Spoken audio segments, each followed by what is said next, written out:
Halo semua, kami dari kelompok 3 akan mempresentasikan tentang hak asasi manusia. Kelompok kami terdiri dari Mirna Febriana, Rifki Laili Yunindian, Sosialis Mahfud Utaminingsih, dan Wendarti Rabiatul Asri. Manusia merupakan makhluk sosial yang tidak dapat hidup sendiri, akan tetapi hidup di tengah-tengah masyarakat. Dalam kehidupan sehari-hari, seringkali manusia meneriakan pentingnya perlindungan terhadap HAM. Akan tetapi, sering pula dalam melindungan hak asasi justru melanggar hak orang lain. Selain manusia mengupayakan hak asasi agar terpenuhi, maka perlu juga untuk menghargai hak orang lain agar tidak terbenturan dalam pelaksanaannya. Persoalan hak asasi manusia merupakan persoalan yang mendasar dalam kehidupan manusia. Dalam pelaksanaannya, masih banyak terjadi pelanggaran HAM di berbagai belahan dunia, termasuk di Indonesia. Bahkan dalam dunia pendidikan terjadi pelanggaran HAM yang dilakukan oleh institusi pendidikan sendiri ataupun oleh para pendidik. Terjadi pelanggaran HAM, keserakahan manusia atau karena ketidaktahuan tentang HAM. Adanya keserakahan pada diri manusia juga mengindikasikan ada sesuatu yang belum berhasil dalam proses human being. Dalam proses tersebut, diperlukan pendidikan sebagai salah satu solusi diantara adalah melalui pendidikan kewarganegaraan, yaitu PKN. Hakikat hak asasi manusia adalah hak asasi manusia merupakan hak dasar yang dimiliki oleh setiap manusia sebagai anugerah Tuhan yang melekat pada diri sendiri, manusia sejak lahir. Dalam perwujudannya, hak asasi manusia tidak dapat dilaksanakan secara mutlak karena dapat melanggar hak asasi orang lain. Memperjuangkan hak sendiri dengan mengabaikan hak orang lain merupakan tindakan yang tidak manusiawi. Kita wajib menyadari bahwa hak asasi manusia selalu berbatasan dengan hak asasi orang lain. Karena itulah ketaatan terhadap aturan menjadi penting. Beberapa pengertian HAM dikemukakan oleh beberapa tokoh, yaitu sebagai berikut. Yang pertama adalah John Locke, Treatise on Civil Government. Hak asasi manusia adalah hak yang dibawa sejak lahir, yang secara kodrati melekat pada setiap manusia dan tidak dapat diganggu-gugat, bersifat mutlak. Karena manusia sebagai makhluk sosial, hak-hak itu akan terdapat dengan hak orang lain. Oleh sebab itu, yang pertama, hak asasi harus dikorbankan untuk kepentingan masyarakat sehingga lahir kewajiban. Dan yang kedua, hak asasi semakin berkembang meliputi berbagai bidang kebutuhan, antara lain hak bidang politik, ekonomi, dan sosial budaya. Yang kedua adalah Concoro Pranomo. Hak asasi adalah hak yang bersifat asasi, artinya hak-hak yang dimiliki manusia menurut kodratnya yang tidak dapat dipisahkan dari hakikatnya sebagai sifat suci. Yang ketiga, UU nomor 39 tahun 1999, hak asasi manusia. Hak asasi manusia adalah tingkat perangkat yang melekat pada hakikat dan beberapa manusia sebagai makhluk Tuhan yang Maha Esa dan merupakan anugerahnya yang wajib dihormati, dijunjung tinggi dan dilindungi oleh negara, hukum, pemerintah, dan setiap orang demi kehormatan serta perlindungan harkat dan martabat manusia. Apa itu HAM? Hak asasi manusia adalah hak yang melekat pada manusia sebagai anugerah Tuhan yang wajib dihormati, dijunjung tinggi, serta dilindungi, baik itu oleh negara, hukum, dan semua orang. Nah, secara umum, HAM bersifat kodrati, yang artinya HAM adalah sudah menjadi kodrat manusia. Selain itu juga, HAM juga bersifat universal, yang artinya HAM secara umum berlaku di seluruh dunia dengan tetap menghormati adat istiadat dan budaya negara masing-masing. HAM juga bersifat langgeng, yang artinya HAM adalah hak asasi manusia sejak dari kandungan hingga meninggal. Manusia memiliki hak yang tidak dapat dikurangi dalam keadaan apapun, yaitu silakan diperhatikan hak hidup, hak tidak disiksa, ya, hak kemerdekaan, hak beragama, ya, hak tidak berperbudak, hak diakui di hadapan hukum, dan hak tidak dituntut hukum yang berlaku surut. Hak-hak itu adalah hak yang tidak dapat dikurangi dalam keadaan apapun. Sedangkan hak-hak selain itu tergolong sebagai hak-hak yang dapat dikurangi seperti hak berorganisasi dan hak berekspresi. Namun, HAM dapat dibatasi dalam menjalankan hak-hak tersebut. Dapat dilakukan pembatasan. Hak seseorang dapat dibatasi oleh undang-undang. Misalnya, setiap orang berhak untuk memiliki dan membangun tempat tinggal. Namun, orang lain tidak berhak mengganggu atau menggusur tempat tinggal orang lain sewenang-wenang, walaupun itu untuk membangun tempat tinggalnya sendiri, atau pemerintah tidak berhak sewenang-wenang menggusur tempat tinggal orang lain tanpa menjalani prosedur. Nah, hak asasi manusia, negara dan pemerintah wajib untuk melindungi, memajukan, menegakkan, dan memenuhi hak asasi manusia. Negara dan setiap orang wajib menghormati HAM, artinya tidak boleh melakukan tindakan atau mengganggu HAM orang lain. Misalnya, masyarakat yang sudah menikmati haknya beribadah secara bebas tidak boleh diganggu. Negara berkewajiban melindungi HAM, artinya ketika ada pihak lain yang mengganggu HAM, negara wajib memberikan perlindungan. Contohnya, ada orang yang sedang menyampaikan haknya untuk berekspresi, lantas ada pihak lain yang mengganggu, maka negara, misalnya polisi, harus melindungi orang yang sedang menyampaikan ekspresinya itu. Negara juga berkewajiban untuk memenuhi HAM, artinya negara harus mengambil langkah-langkah supaya setiap orang menikmati HAM secara baik dan meningkat dari waktu ke waktu. Hak anak atas pendidikan, maka negara wajib menyediakan gedung sekolah yang layak, guru yang berkualitas, dan materi pembelajaran yang bermutu baik. Selain itu, setiap orang wajib menghormati hak asasi orang lain dan tertib dalam bermasyarakat. Namun, dalam menjalankan hak dan kebebasannya, setiap orang wajib tunduk kepada pembatasan yang telah ditetapkan oleh undang-undang agar dapat dihormati hak dan kebebasan orang lain. Apabila seseorang atau sekelompok orang atau aparatur negara dengan sengaja atau tidak sengaja mengurangi, menghalangi, membatasi, atau mencabut HAM orang lain, maka hal tersebut adalah pelanggaran terhadap HAM. Pelanggaran hak asasi manusia akan menjadi akar dari suatu negara. Macam-macam hak asasi manusia permanaan terhadap hak asasi manusia yang kemudian berkembang dengan seiringnya tingkat kemajuan peradaban hingga dewasa ini. Hak-hak asasi manusia mencangkup beberapa bidang sebagai berikut. Yang pertama yaitu hak-hak asasi pribadi atau personal right, yaitu meliputi kebebasan yang menyatakan pendapat, kebebasan memeluk agama, kebebasan bergerak, dan sebagainya. Yang kemudian, yang kedua, hak-hak asasi ekonomi atau property right, yaitu hak untuk memiliki, membeli dan menjual, serta memanfaatkan sesuatu. Yang ketiga yaitu hak-hak asasi politik atau political right, yaitu hak ikut serta dalam pemerintahan, hak pilih atau dipilih dan memilih dalam suatu pemilu, hak untuk mendirikan parpol, dan sebagainya. Yang keempat yaitu hak-hak asasi untuk mendapatkan perlakuan. Salahku. Waduh. Gak apa-apa wis terus no. Isi prinsip. Gak apa-apa wis terus no ya. Ya apa iki cara ke bawah iki lho. Ya wis aku bawah. Yang keempat. Tentang kami mendibure pakai lho.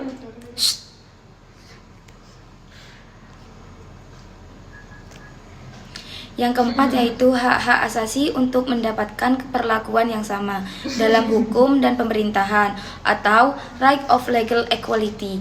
Yang kelima yaitu hak-hak asasi sosial dan kebudayaan atau social and cultural right, yaitu meliputi hak untuk memiliki pendidikan, hak untuk mengembangkan kebudayaan, dan sebagainya.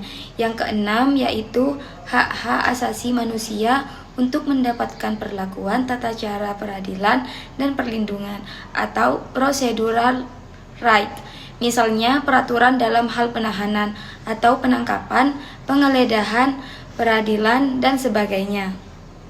Hakikat pendidikan dan proses pendidikan. Hakikat pendidikan adalah memanusiakan manusia. Memanusiakan manusia atau proses humanisasi, melihat manusia sebagai suatu keseluruhan di dalam eksistensinya. Eksistensi manusia ditentukan oleh relasi moral terhadap 4 hakikat kehidupannya atau terhadap hak asasi manusia yang mempunyai implikasi kewajiban tertentu. Sehubung dengan relasi eksistensi tersebut, proses pendidikan sendiri sebagai proses humanisasi yang menunjukkan bahwa pendidikan bukanlah suatu yang telah tertentu, tetapi merupakan sesuatu aksi yang berkelanjutan. Hubungan moral hanya terjadi dalam hubungan interaktif atau lebih dari itu. Proses pendidikan sendiri sebagai proses realisasi HAM tentunya tidak dapat terjadi dalam proses indoktrinasi. Hak anak untuk memperoleh pendidikan mempunyai arti penting untuk hanya bagi keluarga, bangsa, dan negara, tetapi juga bagi anak itu sendiri. Bagi bangsa dan negara, pendidikan merupakan sarana untuk meningkatkan kualitas sumber daya manusia yang mampu bersaing di era global, sehingga bangsa ini mampu memenangkan persaingan perebutan sumber daya yang ada. Bagi keluarga sendiri dan masyarakat, pendidikan sebagai sarana untuk melestarikan nilai-nilai budaya kepada generasi muda. Bagi setiap individu, pendidikan selain sebagai sarana mempermanusiakan dirinya, termasuk juga sebagai sarana mobilitas sosial, serta sebagai sarana untuk mengembangkan potensi dalam dirinya sendiri. Dalam rangka mempersiapkan masa depannya, hak anak dalam pendidikan ini telah ditegaskan dalam Piagam PBB tentang Hak Asasi Manusia di Universitas The College of Human Rights, pasal 27 yang berbunyi sebagai berikut. Setiap orang berhak mendapatkan pendidikan.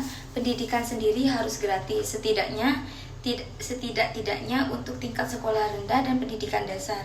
Pendidikan rendah harus diwajibkan. Pendidikan teknik dan jurusan secara umum harus terbuka bagi semua orang, dan pengajaran tinggi harus secara adil dan dapat diakses oleh semua orang berdasarkan kepantasannya. Yang kedua yaitu pendidikan harus ditunjukkan ke arah perkembangan pribadi yang seluas-luasnya, serta memperkokoh rasa penghargaan terhadap hak-hak manusia dan kebebasan asasi. Pendidikan sendiri harus mengembangkan sikap saling mengerti, toleransi, dan bersahabat, di antaranya semua bangsa, pada kelompok ras maupun agama, serta harus memajukan kegiatan perserikatan bangsa-bangsa dalam memelihara perdamaian. Yang ketiga yaitu orang tua mempunyai hak untuk memelihara pendidikan yang akan diberikan anak-anak mereka sendiri. Selain hak untuk memperoleh pendidikan, setiap peserta didik dalam proses pembelajaran juga mempunyai hak yang harus dipenuhi oleh sekolah maupun oleh guru. Hak-hak peserta didik ditegaskan dalam pasal 12 UU nomor 20 tahun 2003 sebagai berikut. Untuk yang pertama, mendapatkan pendidikan agama sesuai dengan agama yang dianutnya dan diajarkan oleh pendidik yang seagama. Kemudian, nomor 2, mendapatkan pelayanan pendidikan sesuai dengan bakat, minat, dan kemampuannya. Kemudian nomor 3, mendapatkan beasiswa bagi yang berprestasi yang orang tuanya tidak mampu membiayai biaya pendidikannya. Kemudian nomor 4, mendapatkan biaya pendidikan bagi mereka yang orang tuanya tidak mampu membiayai pendidikannya. Kemudian nomor 5, pindah ke program pendidikan pada jalur dan satuan pendidikan lain yang setara. Untuk nomor 6, menyelesaikan program pendidikan sesuai dengan kecepatan belajar masing-masing dan tidak menyimpang dari ketentuan batas waktu yang ditetapkan. Dari uraian di atas, seharusnya setiap anak mempunyai hak untuk memperoleh pendidikan dalam rangka mengembangkan potensi yang dimiliki guna mempersiapkan masa depannya. Bagi mereka yang tidak mampu secara ekonomi, mempunyai hak untuk memperoleh bantuan dari pemerintah, apalagi jika mereka berusaha wajib belajar. Pendidikan kewarganegaraan sebagai pilar penegak HAM sebagai bagian dari kurikulum pendidikan nasional. Pendidikan kewarganegaraan dimaksudkan untuk membangun warga negara yang baik atau good citizenship. Bukan hanya warga negara yang patuh terhadap hukum dan peraturan yang berlaku, akan tetapi menjadi warga negara yang demokratis dan menjunjung tinggi HAM. Kemudian mata pembelajaran pendidikan kewarganegaraan mencakup 3 dimensi, yaitu dimensi pengetahuan atau knowledge, dimensi keterampilan skill, dimensi nilai-nilai kewarganegaraan yaitu value. Dimensi pengetahuan mencakup bidang politik, hukum, dan moral. Dimensi keterampilan meliputi keterampilan berpartisipasi dalam kehidupan berbangsa dan bernegara. Misalnya, berperan aktif atau untuk mewujudkan masyarakat madani, keterampilan memecahkan masalah-masalah sosial, mengadakan kerjasama dan mengelola konflik. Sedangkan dimensi nilai mencakup antara lain percaya diri, komitmen pengusahaan normal dan moral luhur, nilai keadilan, demokratis, toleransi, kebebasan individual, dan perlindungan terhadap minoritas.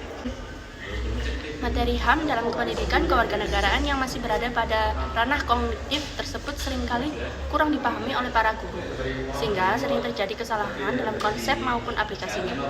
Guru seringkali kurang memperhatikan hak-hak siswa dalam pendidikan, bahkan sering bersikap otoriter. Dengan memposisikan diri sebagai pihak yang selalu benar, sikap guru yang seperti ini jelas tidak sesuai dengan nilai-nilai demokrasi dan sekaligus juga kurang menghargai hak asasi anak, khususnya hak untuk berpendapat atau menyampaikan pendapatnya.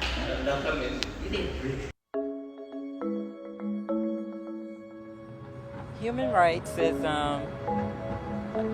geez, that's a good question. Human rights. Well, that's a tough one. Wow.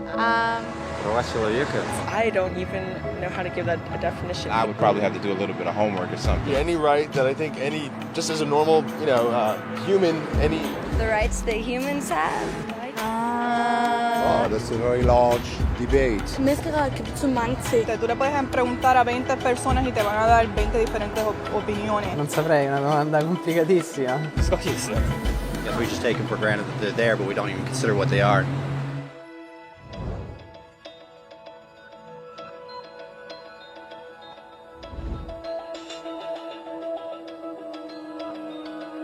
Human rights are the rights you have simply because you're human.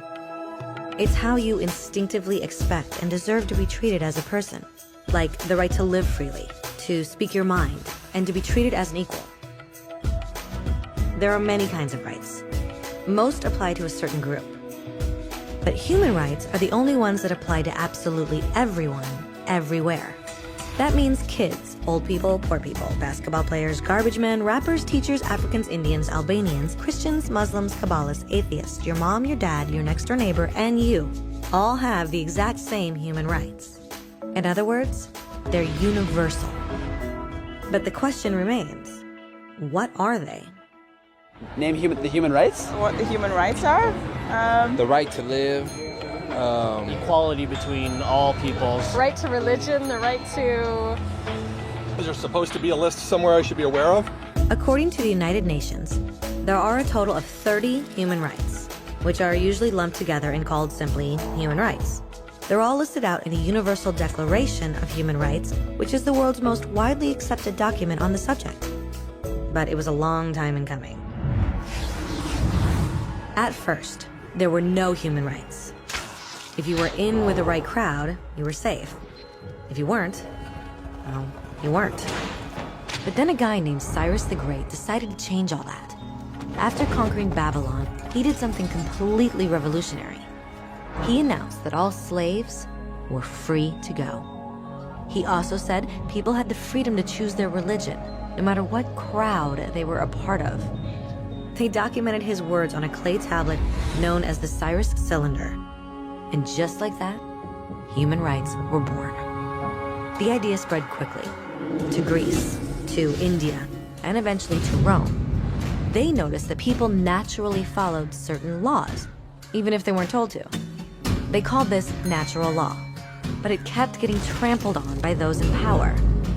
Not until 1,000 years later in England did they finally get a king to agree that no one can overrule the rights of the people, not even a king. People's rights were finally recognized, and they were now safe from those in power. Kind of. It still took a bunch of British rebels declaring their independence before the king got the point that all men are created equal. Which isn't to say he liked the idea, but he couldn't stop them, and America was born. The French immediately followed with their own revolution for their own rights.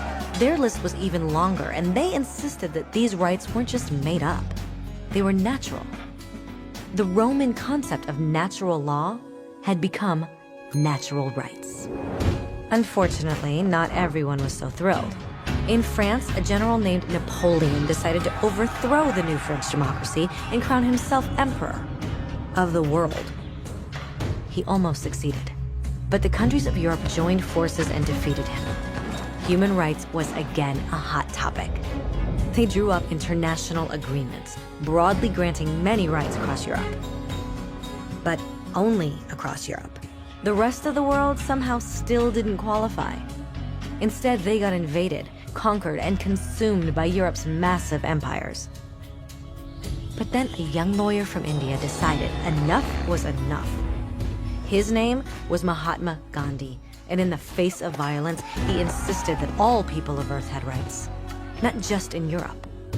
Eventually, even Europeans started to agree. But it wasn't going to be that easy. 2 world wars erupted. Hitler exterminated half the Jewish population of Earth in horrifying Nazi death camps. And all told, 90 million people died. Never had human rights been so terrifyingly close to extinction. And never had the world been more desperate for change. So the countries of Earth banded together and formed the United Nations. Their basic purpose was to reaffirm faith in fundamental human rights, in the dignity and worth of the human person. But what were human rights? Were they the proclamations of Cyrus, the natural laws of Rome, the declarations of France? Everyone seemed to have a slightly different idea of what human rights should be. But under the supervision of Eleanor Roosevelt, they finally agreed on a set of rights that applied to absolutely everyone. The Universal Declaration of Human Rights. The French concept of natural rights had finally become human rights. So, in summary, at first, only a few lucky people had any rights, until one of those guys decided, hey, other people should have some rights too, which was great, except not everyone agreed. And it only took a few thousand years of fighting and declarations and more fighting until everyone finally agreed that human rights should apply to everyone. And they all lived happily ever after. Except for one little problem. If people have the right to food and shelter, why are 16,000 children dying of starvation every day? 1 every 5 seconds. If people have freedom of speech, why are thousands in prison for speaking their minds? If people have the right to education, why are over 1 billion adults unable to read? If slavery has truly been abolished, why are 27 million people still enslaved today? More than twice as many as in 1800. The fact is, when it was signed, the Universal Declaration of Human Rights did not have the force of law. It was optional. And despite many more documents, conventions, treaties, and laws, it's still little more than words on a page. So the question is, who will make those words a reality? I have a dream today. When Dr. King marched for racial equality, he was marching for rights that had been guaranteed by the United Nations for almost 2 decades. But still, he marched. When Nelson Mandela stood up for social justice in the 1990s, his country had already agreed to abolish such discrimination for almost 40 years. But still, he fought. Those who fight today against torture, poverty, and discrimination are not giants or superheroes. They're people. Kids, mothers, fathers, teachers. Free-thinking individuals who refuse to be silent. Who realize that human rights are not a history lesson. They're not words on a page. They're not speeches or commercials or PR campaigns. They are the choices we make every day as human beings. They are the responsibility we all share to respect each other, to help each other, and to protect those in need. As Eleanor Roosevelt said, where, after all, do universal human rights begin? In small places close to home. So close and so small that they cannot be seen on any maps of the world. Yet they are the world of the individual person, the neighborhood he lives in, the school or college he attends, the factory, farm, or office where he works. Such are the places where every man, woman, and child seeks equal justice, equal opportunity, equal dignity, without discrimination. Unless these rights have meaning there, they have little meaning anywhere.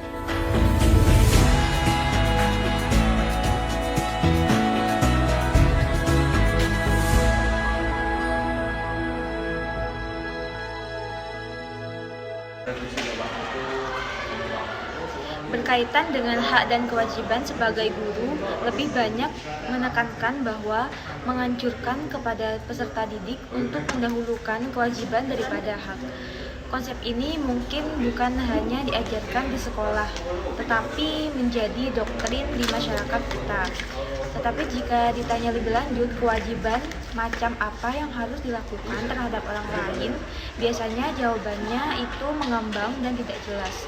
Akibatnya semua orang telah merasa melakukan kewajiban, tetapi kewajiban yang mereka lakukan adalah kewajiban kolektif. Setelah melakukan kewajiban, mereka menuntut hak, sehingga yang lebih menonjol adalah tuntutan akan haknya. Prinsip mendahulukan kewajiban ini harus dikaitkan dengan hak orang lain. Artinya, kewajiban yang dilakukan adalah menghormati, mendahulukan, dan memberikan hak orang lain. Dengan menghargai dan selalu mendahulukan hak orang lain, masing-masing individu akan mengendalikan diri dan mengatur diri agar tidak melakukan pelanggaran atau perampasan terhadap hak-hak orang lain. Oleh karena itu, sikap untuk menghormati, mendahulukan, dan memberikan hak untuk orang lain harus ditanamkan kepada peserta didik sebagai kewajiban yang harus didahulukan. Hal ini merupakan salah satu tugas para guru atau pendidik guru. Kemudian, pendidikan kewarganegaraan. Setelah kita melihat hakikat HAM dan hakikat proses pendidikan yang terjadi mempunyai persamaan, maka langkah berikutnya adalah melihat di manakah tempat HAM dalam kurikulum pendidikan formal. Dalam hal ini perlu dilihat antara lain sebagai berikut. Ini pelajaran ada. HAM bukanlah merupakan suatu yang abstrak dan berdiri sendiri, tetapi merupakan sesuatu yang bersifat relasional. Lebih khusus lagi, HAM adalah sesuatu yang relasional dan berintensi moral.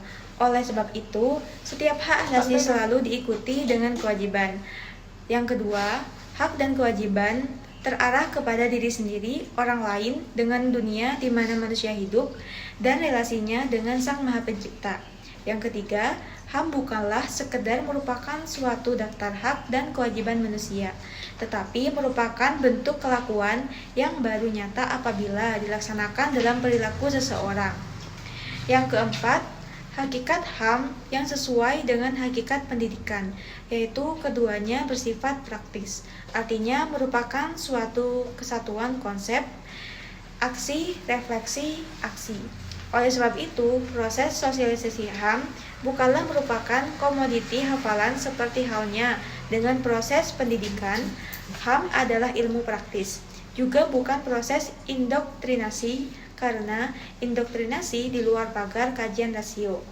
Yang kelima, sosialisasi HAM sesuai dengan perkembangan pemahaman peserta didik, yaitu dari tataran pemahaman sensori motorik, ketaatan terhadap hukum yang dioperasikan di dalam situasi konkret. Berkenaan dengan perkembangan harga diri seorang dalam hubungan dengan hidup bersama dalam lembaga-lembaga masyarakat, dan akhirnya pada tingkat dialektik, yaitu menganalisis secara rasional nilai-nilai moral yang diakui di dalam HAM. Kue suku.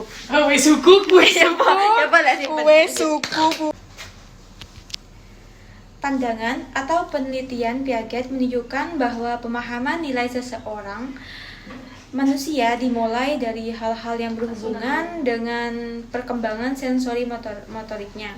Dengan demikian, hak asasi manusia yang berkenaan dengan pembiasaan mengenai hal-hal yang baik merupakan langkah pertama dari sosialisasi HAM. Pada tahap yang paling tinggi, sosialisasi HAM dapat berbentuk proses dialektik antara pribadi dengan sesama manusia atau dengan dunia kehidupan, bahkan dengan Maha Pencipta.